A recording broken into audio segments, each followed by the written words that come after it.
ಸ್ನೇಹಿತರೆ, ಬೆಂಗಳೂರಿನ ಮೆಟ್ರೋ ಈಗ ಮೊದಲ ಬಾರಿಗೆ ಅಂತರ್ ಜಿಲ್ಲೆ ಸಂಪರ್ಕ ಸಾಧಿಸುವ ಕಡೆಗೆ ಹೆಜ್ಜೆ ಇಡ್ತಾ ಇದೆ. BMRCL ಈಗ 59.6 ಕಿಲೋಮೀಟರ್ ಹಸಿರು ಮಾರ್ಗ ವಿಸ್ತರಣೆಗಾಗಿ ಡೀಟೇಲ್ ಪ್ರಾಜೆಕ್ಟ್ ರಿಪೋರ್ಟ್ DPR ತಯಾರಿಸೋಕೆ ಅಧಿಕೃತವಾಗಿ ಬಿಡ್ ಆಹ್ವಾನಿಸಿದೆ. ಈ ಯೋಜನೆ ಸಂಪೂರ್ಣವಾಗಿ PPP ಮಾದರಿಯಲ್ಲಿ ಬರ್ತಾ ಇದೆ. ಬಿಡ್ ಹಾಕೋ ಕಂಪನಿಗಳು 4.5 ಲಕ್ಷ ರೂಪಾಯಿ ಠೇವಣಿ ನೀಡಬೇಕು. ಬಿಡ್ ಸಲ್ಲಿಸೋಕೆ ಗಡುವು ನವೆಂಬರ್ 20. ಟೆಂಡರ್ ಓಪನ್ ಆಗೋದು ನವೆಂಬರ್ 21ನೇ ತಾರೀಕು. DPR ತಯಾರಿಸೋಕೆ 5 ತಿಂಗಳು ಸಮಯ. ಮಾದಾವರದಿಂದ ತುಮಕೂರಿನವರೆಗೆ ಬರೋ ಈ ಹೊಸ ಮೆಟ್ರೋ ಮಾರ್ಗವೇ ದೊಡ್ಡ ಸುದ್ದಿ. BIEC ಮಾದಾವರ, ನೆಲಮಂಗಲ, ದಾಬಸ್ಪೇಟೆ, ಕ್ಯಾತ್ಸಂದ್ರ ಮಾರ್ಗವಾಗಿ ಒಟ್ಟು 59.6 ಕಿಲೋಮೀಟರ್ ಹಾದು ಹೋಗುತ್ತೆ. ಈ ಯೋಜನೆಯ ಮೊದಲ ಹಂತಕ್ಕೆ ಅಂದಾಜು ವೆಚ್ಚ 20,649 ಕೋಟಿ ರೂಪಾಯಿ. 2024-25ರ ಕರ್ನಾಟಕ ಬಜೆಟ್ನಲ್ಲಿ CM ಸಿದ್ದರಾಮಯ್ಯ ಘೋಷಿಸಿದ ಪ್ರಮುಖ ಯೋಜನೆಗಳಲ್ಲಿ ಇದು ಒಂದು.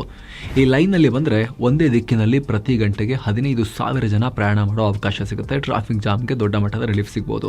ಜೊತೆಗೆ ಮಾರ್ಗದಲ್ಲಿ 26 ಮೆಟ್ರೋ ಸ್ಟೇಷನ್ಗಳು ಕೂಡ ಬರ್ತಾ ಇದಾವೆ. ಎಲ್ಲಾ ಸ್ಟೇಷನ್ಗಳು ಎಲಿವೇಟೆಡ್. ಸ್ನೇಹಿತರೆ, ಯೋಜನೆ ಜಾರಿಗೆ ಬಂದ್ರೆ ತುಮಕೂರಿಂದ ಬೆಂಗಳೂರಿಗೆ ಕೆಲಸಕ್ಕೆ ಬರೋ ಸಾವಿರಾರು ಜನ ಮತ್ತೆ ಬೆಂಗಳೂರಿಂದ ಹೊರವಲಯಕ್ಕೆ ಹೋಗೋ ಪ್ರಯಾಣಿಕರು ಎಲ್ರಿಗೂ ಇದು ನಿಜಕ್ಕೂ ಗೇಮ್ ಚೇಂಜರ್ ಆಗಬಹುದು.